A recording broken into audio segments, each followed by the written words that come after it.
पटा लेबौ गोलगप्पा खिया अपन बना लेबौ गे गोरा उठा मस्ती में झूमेगा रे गाल तेरा झूमेगा केहू से बोलेगा तो उसको साला धुनेगा। मस्ती में झूमेगा रे गाल तेरा झूमेगा केहू से बोलेगा तो उसको साला धुनेगा उसको साला धुनेगा।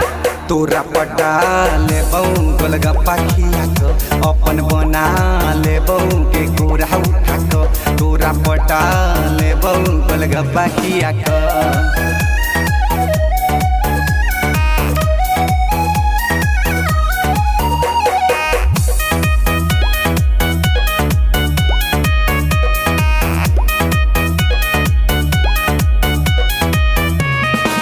हमारे बॉडी के उसे काम बाका नहीं पापर हमार बोला खताम बाका नहीं हमरो से केहू हैंडसम बाका नहीं हमसे ली पंगा केहू में दाम बाका नहीं। ए मोरे बाबू ए मोरे सोना जवन कहते हैं तुम की सुनो ना तोरा खातिर हम झुमका कंगना भी लाएंगे तुम जो कहोगी पटना गोल घर घुमाएंगे। ओ मोरे जानू ओ मोरे सोना तुम मेरे हो ये दिल से कहो ना। तोरा पटा लेबौ गोलगप्पा खिया अपन बना लेबौ के गोरा उठा तोरा पटा लेबौ गोलगप्पा खिया